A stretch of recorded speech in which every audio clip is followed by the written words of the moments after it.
Welcome to Empowering Homeschool Conversations, your authority in navigating the world of homeschooling diverse learners.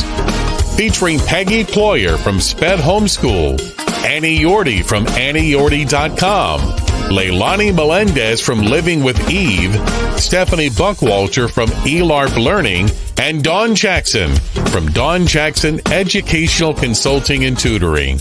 With over 75 years of combined homeschooling expertise, experiences, and perspectives, this group is eager to share their wealth of wisdom to empower your homeschooling journey. So grab your favorite mug, settle in, and get ready for insightful discussions, valuable insights, and practical tips. Give your homeschool the power boost it needs to successfully educate the unique learners in your home.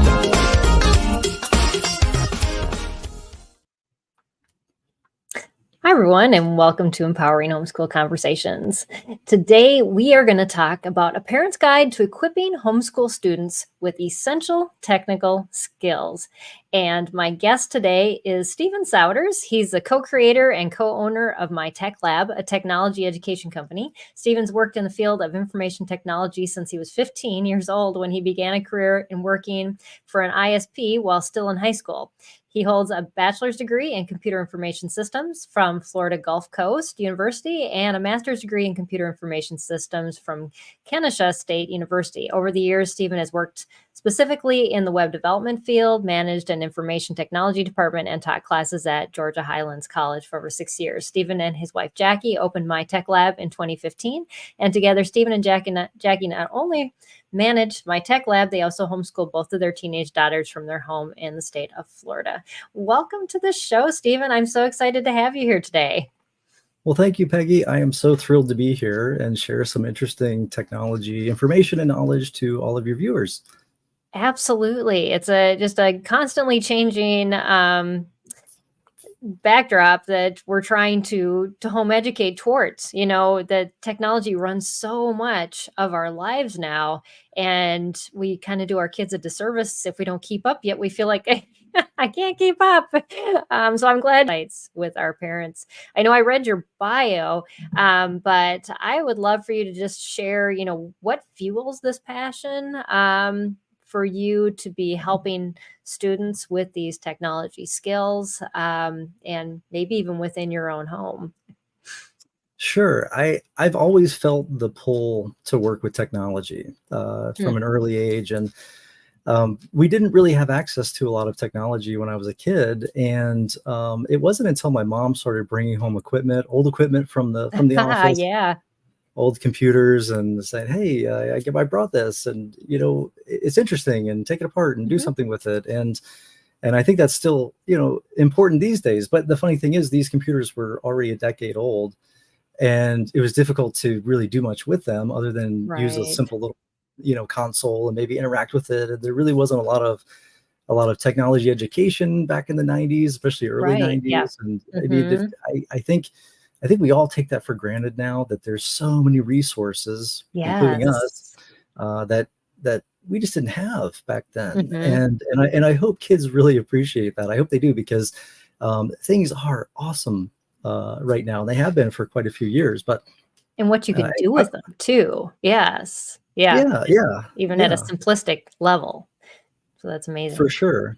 Yeah. And, you know, going back to that equipment, right? We get it, we tinker around with it, we try to do something with it, and it's fascinating what you can do with it. But then you feel like, I'm not sure what to do with it. I don't know how to use it, and where can I find some information about what I can do with it? And anyway, it kind of continued on. And I know in my life, my mom was always looking for those resources for me when I was a teenager, and it just didn't exist. Right. And she was very creative. And she would actually take me out of high school. I was probably 14, 15. And I would shadow some of her people who would come look at their computers in her office. It's a great story, because you expect it to be like, whoa, somebody took you under their wing and they took you and showed you all this stuff. No, it's not how No. it went. They were typical IT workers, and I'm an IT worker. I've been an IT worker, but the Right. My typical. husband is too. So yes. So you know where I'm going without even having to say this, right? So it's Right. like, you're here. Okay, cool. Don't get in my way. Right. And I'm not really going to show you much, and sit back and watch if you want, but don't touch anything, because I don't want to make my day longer than it already is. But it's just incredible that, I mean, really that created a spark in me too, as far as what we do with our company. And it's about, giving those opportunities to kids and young adults who don't normally have those opportunities. And because really you need someone in your family, you need a friend, somebody who can say, my son, my daughter, they want to learn programming, but they don't really know where to begin, and they need a little helping hand to get started, and someone there to fix their syntax problems and things like that. Yes. Right? Yeah. Mm-hmm. Right. But I don't know. I've always felt that pull. And even in high school, I had some great teachers, and they would lead me into, and eventually getting a job with an ISP. And I know that's not a term we use very often. And I tell my students, we don't say ISP, but it's internet service provider. And Right. we don't really think of it like that anymore. But that was interesting too. I would leave school and I would go there and start work at 2 p.m. and work till 9 p.m. every night. And they would lock me in when they would leave at 6, and I would, manage the help desk by myself. And it was such a learning experience at 16 years old. It was great. I mean, learning how to interact with people, how to solve their problems, working with the technology. It was great. It was just an incredible experience. And I always knew that I wanted to do something with technology. And there was, a few doubts. I mean, we all have doubts, right? It's like, maybe I should do this, maybe I should do that. But I kept coming back to, no, tech is my home, and it's where I see myself. And I think that's okay to find what you like to do and focus on what you like to do, and keep working to where you can eventually, work exactly how you want to. And I think we're there, and I'm excited by that. Cool. Yeah. It is amazing how ramped up this field of study has become, because I'm older than you. So in the early 80s, my dad would send me in the summertime to computer camp. And I would go to the local college, and learn to code. And it was like these big blocks of code, that's all you could do, is like make an image, and we were all so excited we could make an image on the screen. And now just what kids can do with pre-built code modules now. And it's really exciting to see, because they can do so much more with just the technology, and how much it has it does a lot of the harder work, Fortran. I remember taking that in college. Yeah, I never did. We started You're very with fortunate. C++, maybe. Yeah. Yes. No, I agree. But we're standing on the shoulders of those giants, right? And everything really is an abstraction of what was created and has evolved over so many years with technology. And I think that's incredible that we can continue building and expanding the field. And it's an awesome field. And it's easy to think that students and kids alike are digital natives, right? They grow up with it. Right, exactly. I know even my daughter is going into like archival science, and there's a whole new area of archival science now that's digital, that, we didn't even think of, where we're archiving things in museums and books and all this. And now we're archiving data, and a lot of data. And so all these new fields are coming up, and in ways that we just never saw them before either. So it's very, very interesting. And so, that just touches on a little bit of the importance of this, but what is the bigger picture, importance wise, of what our kids would be missing out if we did not give them some skills in this area? There's so much. I think we assume that our kids, since they are digital natives and they've grown up with the technology, that they understand how it works, but they don't. they really don't know how it works. And it doesn't take much to scratch that surface and realize that they're missing a lot of the details of how the technology actually works, and therefore how to utilize or leverage that technology in a much grander fashion. And Right. it's difficult until you think about that topic, because we've heard this. We've been in business for almost a decade now, and we've heard this from parents saying, my 3-year-old was using my iPhone better than I could. Right. Well, But they're consumers though, they're versus consumers. Yes, they're consumers, and users. that interface was built for a 3-year-old to intuitively use. And Don't when you tell say, me but can't but figure it out.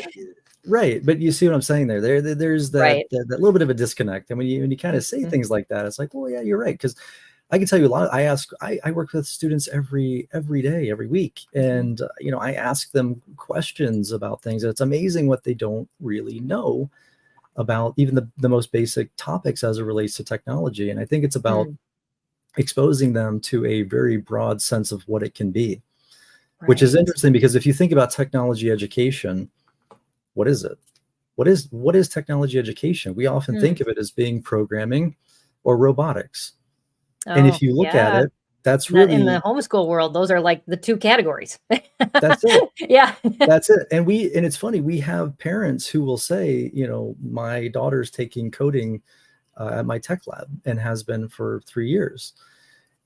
And we do coding, we work with coding, but we do so much more than that. I don't consider us teaching coding first, although we integrate it into so many different lessons and concepts. But it's funny that we are put into the coding or programming category, and that's okay. I'm okay with that. But it's either programming or it's robotics. But there's so much more than that. And I think at a young age, especially, it's so important to introduce kids to possibilities and exposing them to different applications and technologies that they can utilize in the effort to build a broad fundamental base. Not everybody gets that. And Michael, I believe that's you in the chat. And if I had connected my account, I could respond to you, but apparently I can't. But Michael, welcome. And I wish we could break outside of the, hey, we're learning programming, hey, you're learning robotics, because that doesn't appeal to everyone necessarily. But I think it can, though. That's another topic that I don't want to lose track of that. But I think everyone should have a foundation in programming. I think it helps you learn about the world and look at the world a little bit differently, thinking in terms of steps.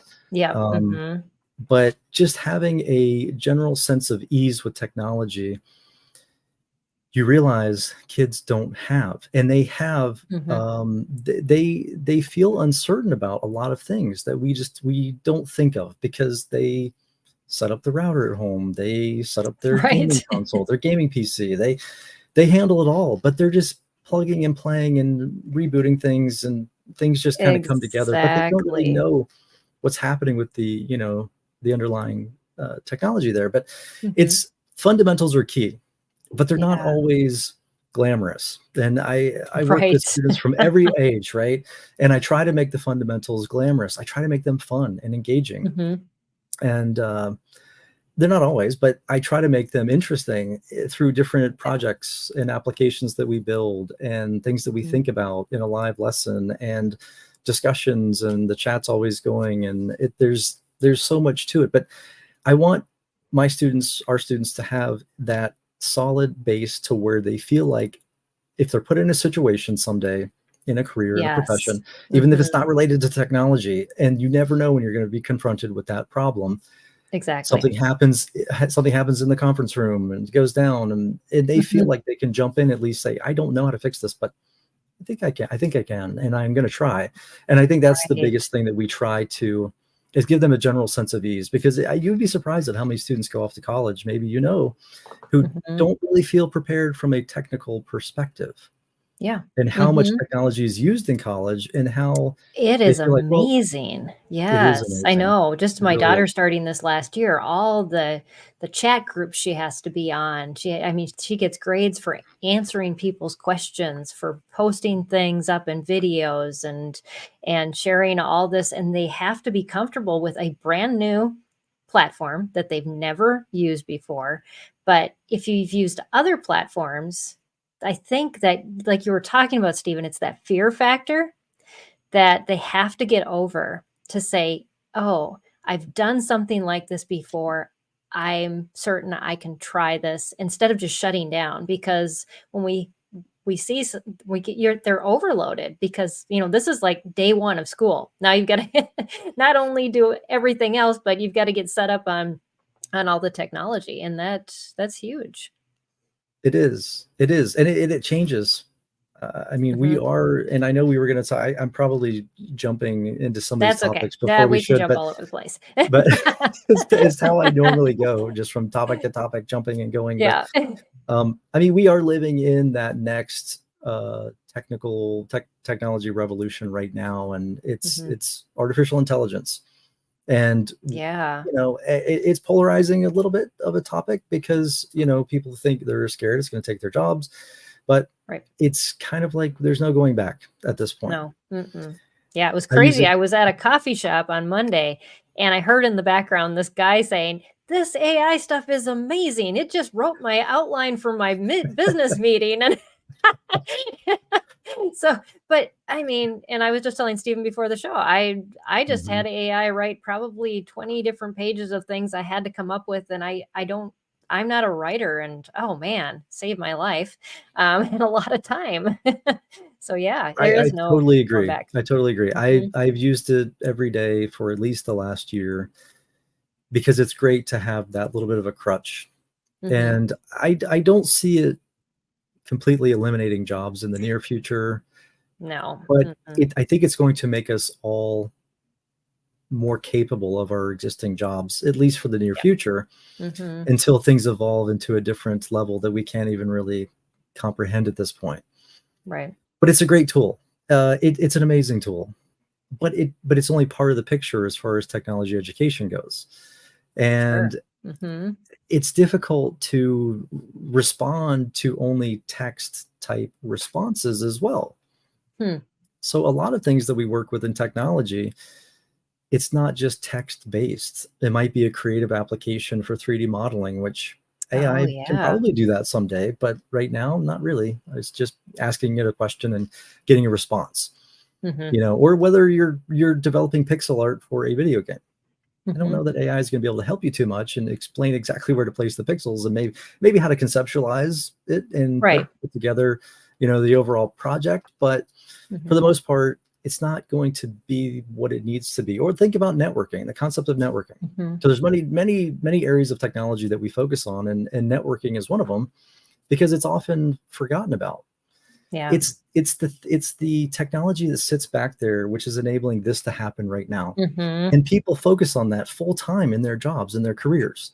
And I've worked with network technologists and network engineers, and they love it and they're passionate about it. And you wouldn't know it. It's almost like we don't give them the credit they deserve, because, well, my Wi-Fi's out and it needs to be until fixed. Your printer doesn't work. Because that's what my husband does. He's the guy behind the scenes, and right, crazy. So I mean, but behind the scenes, things just work when they're doing their job. You don't know, other than everything's just running like it should. There's nothing like, we have networking technology or trunk technology that we're using for internet. I mean, eventually that's going to have to happen, and we're always progressing, but there's nothing. We're not talking about AI here, even though they're using AI and detecting network packets and all kinds of interesting, developments in that area. But there's just so many different areas. But let's take and it's all emerging all at the same time. So it makes it difficult. And exactly. One area or another. Exactly. And I'm teaching students about networking concepts. AI can give you a deep understanding of everything involved in those concepts, right? Can tell you every little aspect of an IP address, and I mean, even calculating it from binary perspective and doing everything. But you have to get a feel for it, right? You have to plug in some wires. You have to work with it hands-on. And even if you can't, you can still use some simulators. So like we were talking before we got started, we had a physical location, and we were always playing with equipment and setting up all kinds of different pieces of technology here and there. But since we've gone online fully, I'm always looking for simulators so that we can simulate some of those, so they can get a feel for what's actually happening when you connect one host to a server, and what's happening, between this and that, and setting up a web server and configuring DHCP and all these cool things that you have to feel some of these things. I don't know that AI can fully give you that right now. And get students interested. I mean, you say, well, what can I learn with technology? What options do I have? And then, well, here's what you can do, and it just goes through a bunch of descriptions, and it's like, that's exactly. You need to, it's like, well, what do I do? But if I can jump in a lesson and say, today we're going to learn a fundamental, even classical computer science topic known as a binary search. Now, if you read about that, you would say, that's interesting. Oh, yeah. But Your eyes would glass over. Really Yes. but when we jump into it and we really work with it, and I guide them and I show them, a simple concept that they're more than likely going to see again as they start studying computer science in college or wherever it might come up again. But I try to plant so many seeds that they can take with them, either to a non-technical field or a technical field, and say, you know what, I remember that, because a lot of these things take deep understanding and thinking too, right? And students get burnt out on that. I didn't understand it in the first 5 minutes. I guess I'm not meant to be a programmer. I hear that. I hear that. Oh, it doesn't make sense to me. Or we hear from parents, they're just not into programming. What? If they, I know if it they doesn't knew have it could to solve their problems and make things easier, it would be. Well, that is one way of looking at it too. But it's like speaking another language. If you spent the time to speak another language, wouldn't you want to use that language when speaking it with someone else? Wouldn't you want to do that? And programming is the same way. So for me, that's when I hear things like, they're not into it. They're not really into programming. For me, that's code for they're not understanding it. And we need to fix that. And we need to work on that. And we try to be as available as we can be to set up one-on-one sessions. And I want to do everything that I can to work with students individually as much as they need to help make these concepts make sense for them, because that's the one thing I can't do.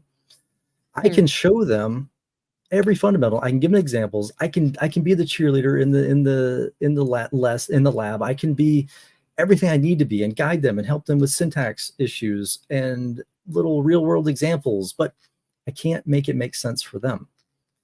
Right. They have to put the time and the effort in. They have to be persistent and persevere. Yes. And that is such a thing that's lacking in our kids these days. I've had even parents, like I in-person classes, and my classes are hard. And I've had parents say, well, I think we're just going to pull out the rest. We're going to quit this month. And I'm like, you're paying per month, but you've committed to the whole season. So they better be coming. And then they come and they persist through it. And guess what? They actually do really well. But we can't give our kids an out just because they're struggling. They need to struggle, because would you do that? Would you really happens? Exactly. And would any of us be okay with them saying, you know what, math's not their thing, so they're just going to pull out of math? No, we say you have to at least go through the math, because, well, I mean, that's a core subject. Everybody, we use standardized tests that rely on these math principles. You have to understand them. Yeah. But it is kind of frustrating, and as you've seen, when it's like, we're just going to take a break, or they're just not feeling it. And again, it's code for they're not understanding it. And how can we fix that? What can we do to help with that? Because that's the last thing I want. I tell my students this all the time. If any of them want to give up on becoming a programmer, and I'm not talking about you're going to go be a programmer for your career, but just understanding how to program. If anyone wants to give up on that, I have failed.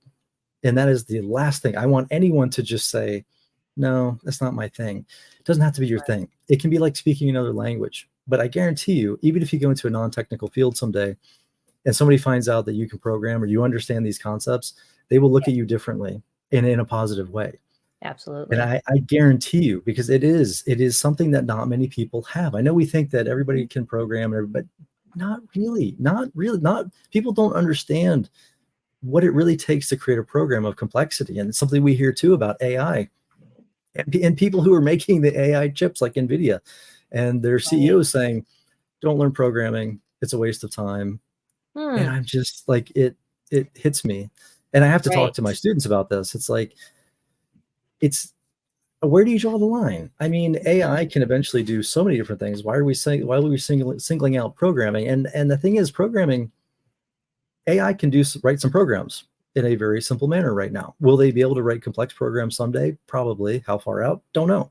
Have no idea. Right. But if you don't know what's in that code and you can't read it, you don't know what it's doing. I mean, it's the same thing with writing. Are we going to stop teaching our kids how to write because AI can write things for them? Well, then we're not telling them not to think too. Right. Where does it stop? Well, isn't it going to solve all of our math problems? Why do I have to know how to do math? Because it's going to do the math for me. It'll do it better than I could ever do it. Right. But do you see, we can't take the human component out of it. We never can. And nor should we. But I think it's so unfair when we take a topic like technology and it's easy to just say, they're not feeling it. It's looked at as a extracurricular elective. It's not their thing. They want to try something else. But again, would you do that with writing or communication or math or those core subjects where you're like, look, you need to know some math and you need to be able to communicate. Those are very key. And that's what we look at in our homeschool environment with our daughters. I say that a lot. Yeah. You need to know how to solve problems. And with that is math, a lot of math. And you need to know how to communicate.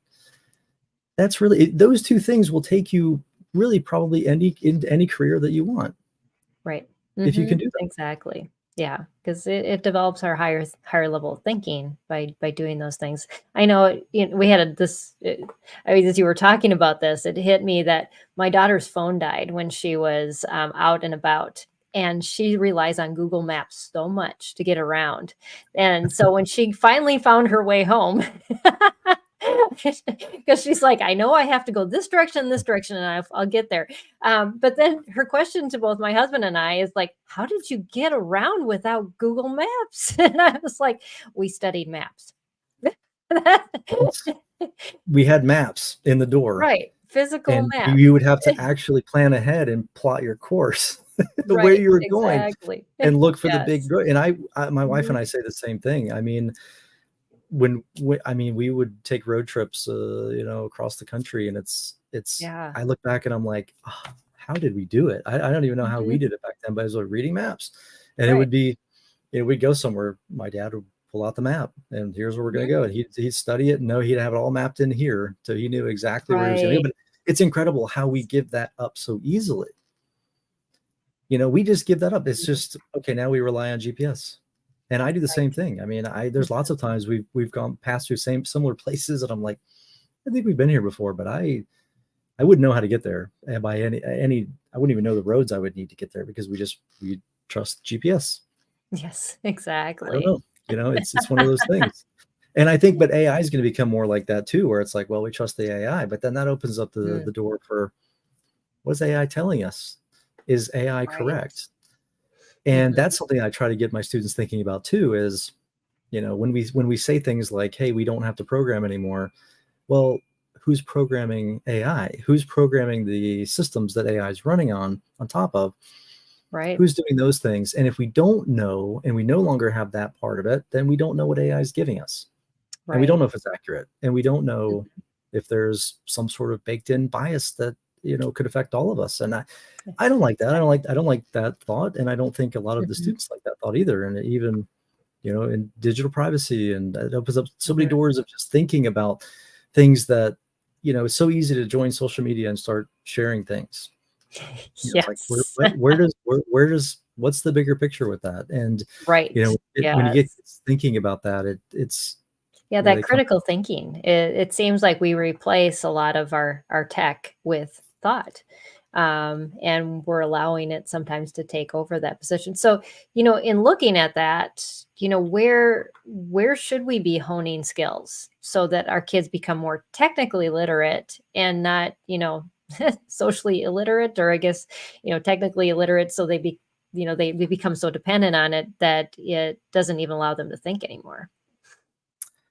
I think it's a challenging question. I think it's a great question, but it's challenging because there's so many areas of technology.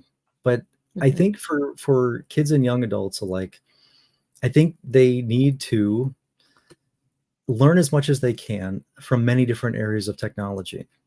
Hmm. I would say most of our students, our student base understands where we're coming from on that. And some don't, because they want to focus in certain areas. They only want to do game programming, and that's all they want to do. They only want to develop for VR, and that's all they want to do. And then they end up coming back to us, which is funny, because sometimes they'll leave and say, we'll get an email from a parent or a call saying, yeah, they don't want to take classes anymore. They want to focus just in VR development. So we found a course suited just for that. And it's funny, a lot of them come back because they realize it's too narrowly focused. When you're a kid, you need to be learning as much as you can about everything. And I can't stress that enough. And I'm sure you probably feel the same way as many of the listeners feel the same way. Because when you get older, you don't have as much time to think. We don't have as much time to think and learn. And my job is technology and always finding the next topics that I'm going to be teaching and working with from year to year. So I have to, but even I feel like I don't have enough time. I wish I was 15 again. I could just really immerse myself in something that interested me. But getting back to your question, there's so many areas that, again, you have to have a deep understanding to be able to move beyond that way of thinking. It's easy to say, look what my child created, and here's a program, and it's this big program, and look at the result. But if they didn't really understand what went into creating it, it doesn't really matter. So to me, this big giant program doesn't mean anything if they didn't learn anything from it. So it's really just looking at those really fundamental skills from many different areas, and eventually you build a knowledge base. And I use a comparison of a carpenter with my students quite a bit, and think of learning technology or any subject like a carpenter. You take a carpenter that has one tool, a hammer. The carpenter can use the hammer to hammer a nail in. That's great. But now the carpenter has to cut some wood. Well, can the carpenter use the hammer to cut through the wood? Yeah, technically, but is that the best tool? No. Very difficult, very rough. Yes. Obviously, that's not the best tool for the job, but it could work. But now they have a saw, but now they need to perfect using that saw and cutting in a straight line, and then maybe a power saw, a circular saw, something like that. But it's a progression. It's about taking the time to understand the fundamentals and getting comfortable with a lot of these different areas to where you feel like, I don't know, I've never seen that before, but I think I can figure a way to solve that. And that happened to me at some point in my career where I was like thinking, that's interesting. I have a gut feeling. I have a gut feeling. And you probably have the same thing where you after years of experience, you start to get gut feelings like, something, I have a feeling I know what's causing that, or I know how to fix that, or I know how to make that. I've never done it, but I think. And when students start feeling that and they're starting to reach out and saying, I've been thinking about programming. Here on the side, I've been thinking about some of these things, and I it's like, this is great. This is exactly what we were going for. So it's tough to answer that question, but I would just say open mind, as many technologies as you can access, whether it's 3D modeling, 3D printing, game design, game theory, programming, obviously in many different forms, VR development, networking concepts, cybersecurity. I mean, there's just so many things that we touch on. That I just remember when I had to put a new security system on our website. I think I was I was almost in tears. I was like, what do you mean? Just plowed through it. I always tell when companies start working with me, I'm like, I know enough code to be dangerous. So beware. But that's good that you do. And I think I heard in another video that you have a degree in physics. Yes, I do. Which is awesome. That is incredible. But I like the fact that you say, I know enough to be dangerous or get some, but you know some. You don't put your hands up and say, well, I don't know, I can't do that. I can look at this piece of code. I can work my way through it. I can try to achieve the end result. More than likely, I'm going to fail. I mean, that's part of the learning process too, especially when it comes to kids. I mean, I have to reiterate that every week with students. Failing is okay. I think that is true of that's true of any topic, but programming, it hits you at a certain level where you feel like, if I can't solve this problem and I don't know where to turn and I can't fix this, then what am I doing? I don't even know where to turn. Once you build to a point where you feel like I can fix my problems and I can guide the process or the building of this program, it's a huge moment. I've seen so many of my students hit that moment, and that's what makes everything worth it, because you can see, because they're starting to reach out and they're on a different level of their thinking, which is incredible. Absolutely. And that is, I think, what you should really strive for, is just having that a deep understanding enough from several areas to where you just feel like you're building your tool set, your toolkit's coming together, and you can rely on that. And you have a weird, sometimes internal feeling about things that you don't even know why. It happens because you put the time and the effort in. You persevered. You have fought through so many battles, and you've come out of it. And that's a big thing with learning technology too. And that's something that, I always tell students, reach out. And I don't know if listeners or you have experienced this. I'm sure you have. You're going to laugh when I say this. Trying to get your own homeschoolers to reach out for help. From the teachers. It's like pulling teeth, right? And that's something that we battle through a lot of, getting. My daughter might say, hey, I've got a math problem. Can you help me with this? And it's like, well, work it through. And then, getting maybe frustrated. And it's like, well, why don't you reach out to the instructor? Right. Well, it's like, that's why we're here. We are here. Exactly. We are here to guide and help however we can. And I try to make that clear, but I mean, I get it. I think we live in a world where it says, if you don't know everything, you're not competent. But the problem is we'll never know. Biblically, it says we're not wise if we don't say, I don't understand, and we don't have advisors. And so we have to teach our kids and model that ourselves. But we're reaching out. We don't have all the answers. There's other people there. But I love what you talk about with that technology base, because statistics now, or people are now theorizing that the kids within this, the teenagers now will have 5 to 7 careers in their lifetime. And so you're not teaching for a trade anymore. We're teaching our kids with this base that they have to have, and to be able to morph and change and learn from. And because technology is kind of the underlying effect that's making all of this happen. And so we can't say that,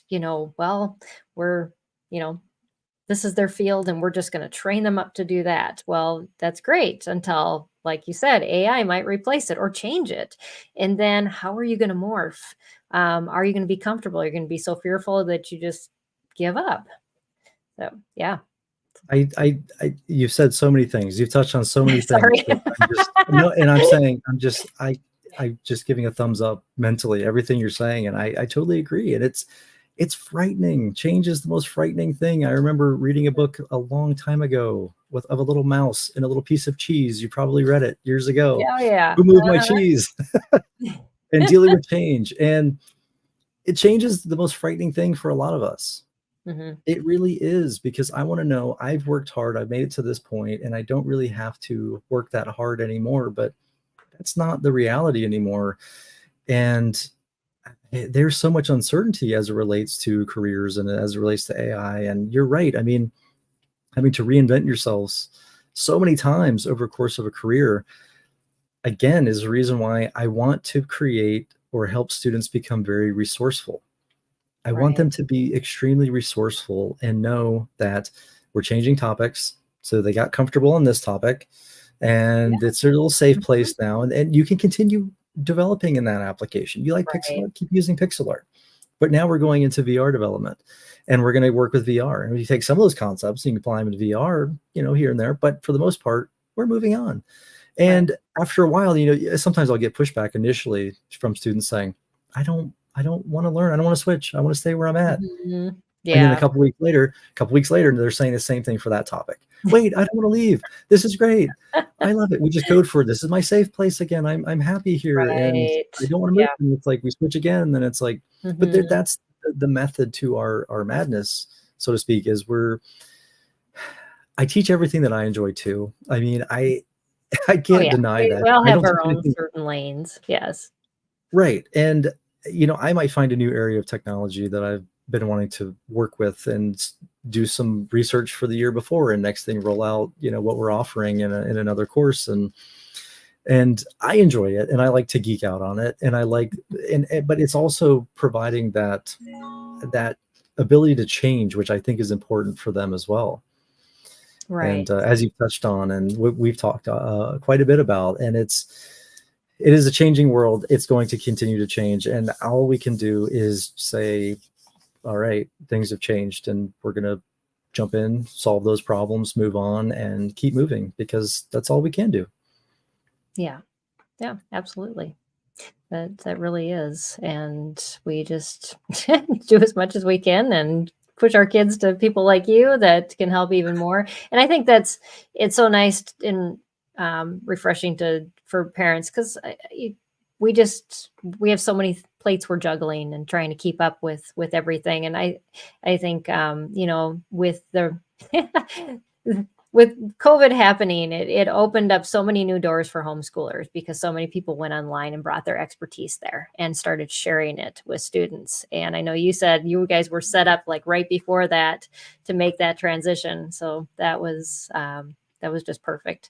We did get one question from a viewer, and I'd love to pull that up and kind of change topics a little bit. Okay. But she said, my son's counselor says he has an island of intelligence, which enables him to do techie things beyond my comprehension and hack passwords. I had some adopted siblings like this. My parents were at their wits' end, and my dad's an engineer too. But she said eating his way through parental safeguards and even hacking a beloved math course to give him correct answers. What can we do to hone into this, into a legal and marketable skill? I love Deborah. I love this on so many different levels. I have to admit, I love this question. It's challenging, right? But I will say your son is ahead of many in the persistence that it takes to do something like that.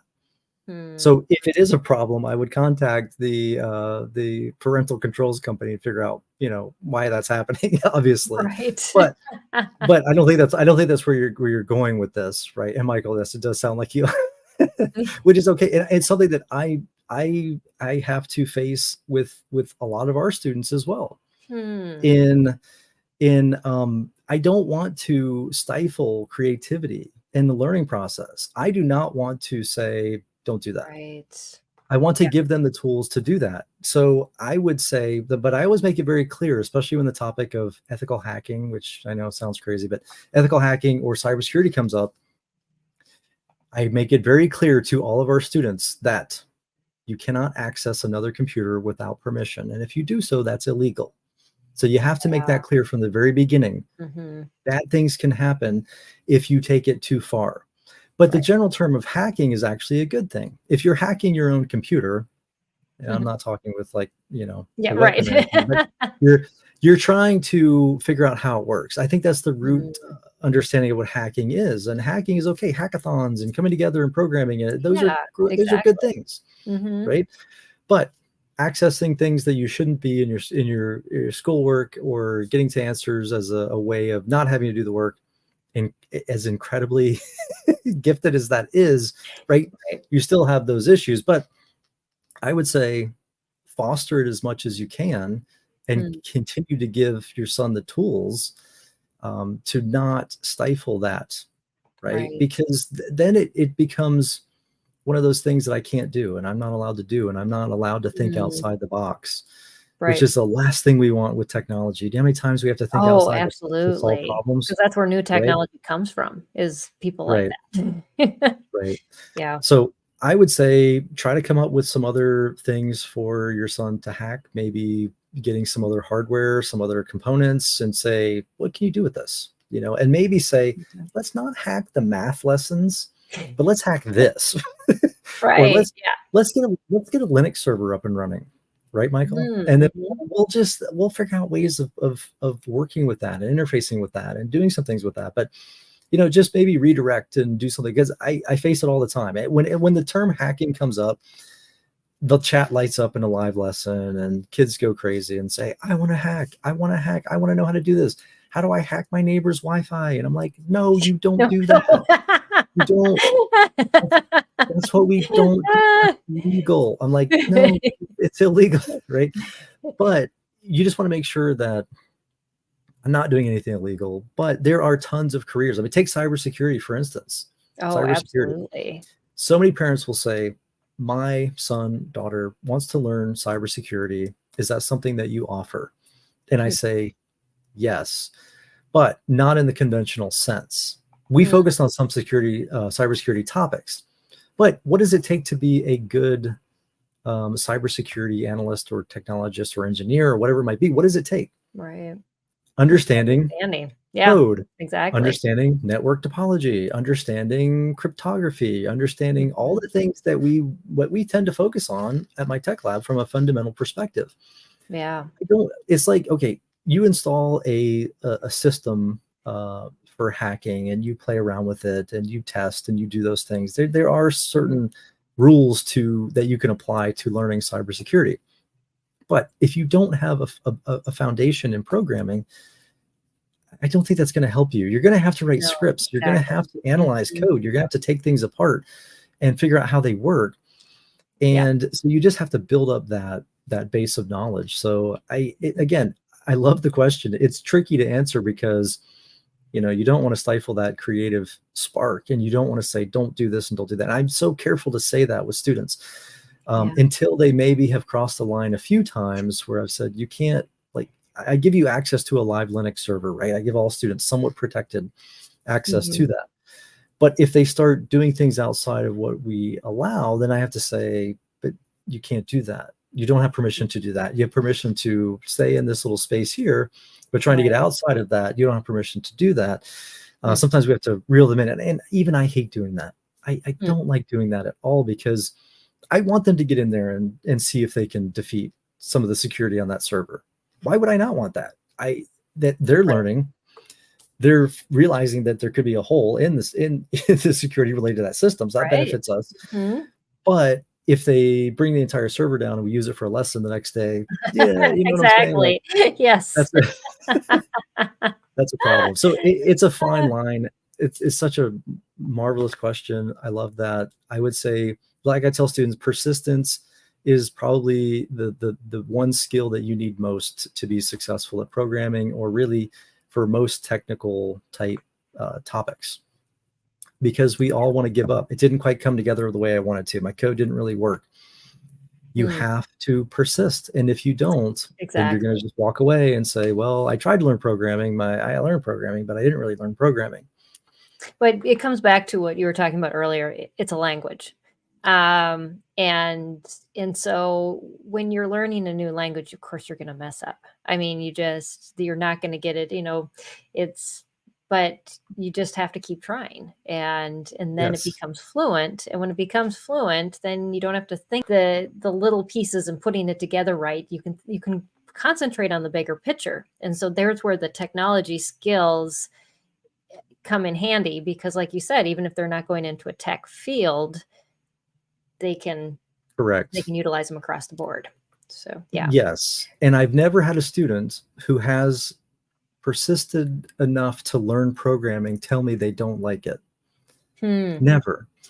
I only hear from students and parents say, I don't really like programming, which is code for I don't understand it. Because when you understand it, you feel like you have a certain ability that most people. I've worked with so many adults over the years in tech fields who would tell me, I don't have a mind for programming. And I look at them and I say, can you think? Have you ever, can you think? Have you ever made a sandwich? Have you ever baked a cake? Have you ever followed a set of instructions? You've created an algorithm and you can put that into code. You can't give up. That's the key. You can't give up on it.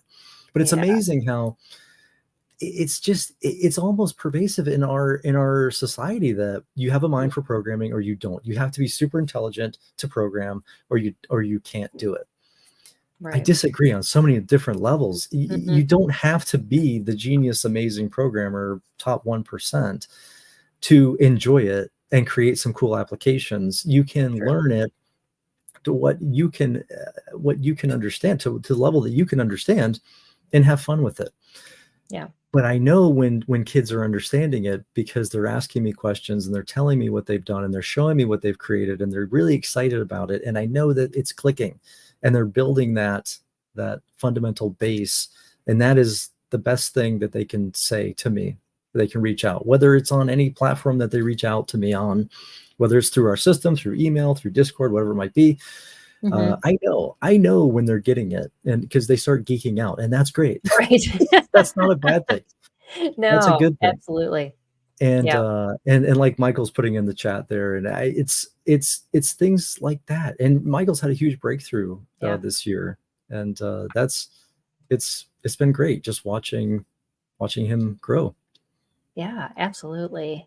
So, if parents have kids that are, they're learning these skills and they have something marketable, where would they go to be able to test the waters? Your mom found you a way to work with the internet provider locally.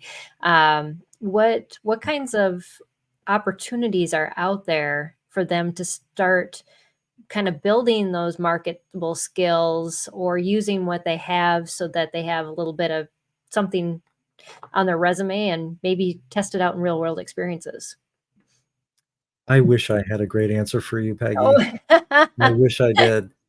I am battling this myself. So if anyone is listening and they need help in their business or in their office or wherever it might be, I have students all the time asking, where can I get an internship? Where can I learn? Where can I apply these skills? And we try to do as much as we can with these students, but it's really tricky these days. I mean, when I think about when I was in high school, I kind of fell into it with a business teacher and interviewed. Next thing you know, I got the job. It was great.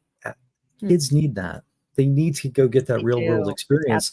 Absolutely. It's tricky for a lot of companies because they're too small. Maybe they don't have the time to train them effectively. They don't have the resources to bring them on board in that capacity. Right. Or they don't even understand the technology and they've outsourced it to somebody else, and they have no idea how to integrate that into something that would be kind of a handoff or something that that's a good point. Bring a student in for. Yeah. That is a good point. And listening to your previous sessions that I mentioned with Hannah Williams and what she's doing with the life skills, I think that's really cool. In taking and saying, hey, this is my resume, which would be pretty standard, and saying, look what I actually built and accomplished. So I think what she's doing is great in that respect, because I don't know, things have changed so much. I just feel like the world and the way businesses operate and how, like you mentioned, how things are outsourced have changed so much that I don't know. But it is bothering me. This is a topic that does bother me on many levels, because I want to say, for students who come through, even through our courses, and say, well, now what do we do? Well, most go to college, right? But many don't want to go to college, and that's perfectly fine. They don't need, I mean, if they had like a certification they could follow up with or something else and be able to do that, or like just the job experience, because a lot of times that's really all that's necessary. Yes. And by the time they finish, let's say 4 years with us, they have quite a portfolio of projects that they've worked on, because everything we do is project based. Everything we do is project based. So at the end of every year, we have a capstone project where they bring all those projects into one to showcase them, because I think you need to be able to show people what you've done. And I think that's critical, but it's challenging with outsourcing and how much things have changed. I really wish I had a better answer on that, but well, we will put that out to our community and see where people go with that. But yes, let me know, because I would love to know. I would love to have some options for them as well. And it's not, I don't think that doesn't speak to the fact that there aren't opportunities. I think everything's just gotten more competitive. Everything's more competitive, and the makeup of many corporations have changed to where they don't think about bringing on someone to train an intern and bringing them on at that point. It's just, we have a problem, we need the resources to solve it, Right. or as So cheaply as we let's just can. And we outsource need it and forget about it. Yeah. exactly. But Yeah. that's so unfortunate. I Mhm. couldn't It imagine really is. what my teenage years would have been like without that job. Yeah. Doing Yeah. something that I was passionate about, that I was able to make some money doing, and Mhm. it was I really could not think what that would be like. So we need something like this. Right. We Mhm. need these thinkers like Hannah and others and whoever's out there thinking about, we need to solve this. This Right. is a problem. This is a It problem is. that we need to put our heads Mhm. together and solve this. So true. Yeah, it truly is. And it's as we're becoming more of a gig society and, students are moving away from that college route because they're finding that the skills I learned in college aren't even marketable anymore and I've got a big debt. So, and especially in our community, we True. find that Yeah. more are not going that route. And so parents are looking for viable alternatives. But if we had like my boys, even they've had the hardest time with these tech skills they've had and getting somebody to trust them so they could use them. That So, yep. too. It's just such a hyper competitive world that we're in. Mhm. And I don't like the idea of that for my own kids, my own nieces and nephews, and everyone involved. I don't like that. I like to solve problems. I'm a technology guy at heart. I don't like having problems that aren't solved, but this one has kind of just crept in on us, right? Mhm. Because when we were younger, it was, well, you go to high school, you graduate, you go to college, you graduate, you get a job. But Right. That's, that's not yeah. really, that's not for everyone, and that's not the Mhm. path that you have to take. And when I'm teaching, everything I'm teaching, I teach with that in mind. I don't think, well, this is going to totally prepare you for college, and I'm ultra focused on that. Mhm. I'm thinking about life in general and just being able to solve problems, because ultimately, if you can solve problems in this world, you will have value, whether you're working for someone else Absolutely. or for yourself. If you can solve problems, you will have value. I tell students this all the So time: true. solve problems, and you can do what you want. Yeah, absolutely. So can you talk about MYTEK LAB just a little bit so that our viewers are familiar with your platform and how you guys teach and on all of that. So the website, if you're listening to the podcast, it's called myteklab.com.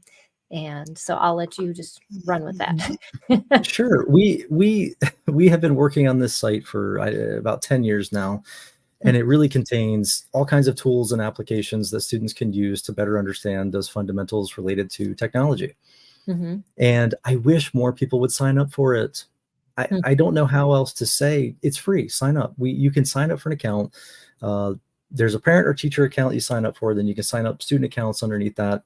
And there's a bunch of resources that they can access. Oh, that's awesome. And we're kind of, we Mhm. were competing against companies that are asking for your credit card and doing all these things and Right. saying, Mhm. hey, sign up. I promise we'll never bill you. Oh, yeah. We Yeah. we don't ask for credit card details on this. I mean, I hope that, it's a new office, Peggy. It's okay. I know. I told Stephen before I started, I'm like, I'm in my husband's office and I'm like, I don't even know how to turn this phone off. Okay, we'll It's just keep okay. going. Things happen. But even when we're at conventions or we're talking to people, I just want to tell them, just create an account and let your learner get in there and experiment. And it's just a ton of tools. There's some learning videos. There's some collaboration with other students, and it can be difficult to find their way around at first, but definitely if they take some courses with us, they learn how to collaborate with others and get in there and share projects, and it's really interesting. But there's a lot of applications that they can use. Everything they save to their account, they can access later, they can edit it, they can go through it. And I don't know if we have time to share that, Peggy. Can you Yeah, share? we Is it do. We got a couple sharing? minutes. I'll bring that your So site up. this is the student interface right here. Hmm. So when a student logs in, they'll see this. They'll see a little bit of information about some projects and applications they're working with. They can find other students. They can browse applications here. So if we look at applications, we have them in different categories here, and you can see these are creative applications here that they can experiment with and create new pixel art projects or beatbox audio projects, or even make some origami. And a lot of these projects or these applications are open source, but we've developed some of them in-house. Cool. They can experiment with 3D game design concepts and other interesting applications that we've developed, like Blocks VR and so on. But there's just so many resources out here that I just want to communicate that. I'll be talking to people at conventions and say, this is what we offer, and just sign up for an account. It's like, yeah, no thanks. Please just sign up for an account. Just exactly. Like there's no strings attached. Aside from begging, I don't know what to say other than just please. We don't take your credit card. We're not going to ask for this. I want students to access this site. I want this community to grow. They have access to just so many resources here, as far as even a Linux simulator that we've created here. They can even access an actual Linux server right here that we've created. They can jump into this, and they are at a Linux console right here. And we do a lot of the lessons through this. So computer science 1 and 2, we work a lot in this server. So a lot of the code that they use is in this server right here. They can save files, save projects. They can access really all kinds of every aspect of a Linux server right there. You can see information about students, any announcements we have here, but it really is, and we have some leaderboards, so you can see if you shared a project, how you're kind of trending on that. You can access your courses here. It's a great resource that I just want to spread the word and say, just get in there and use it. Have your kids get in there and create an account, use it, and collaborate with some other students. And there's so many more things I could show, but I know we're probably running out of time. But let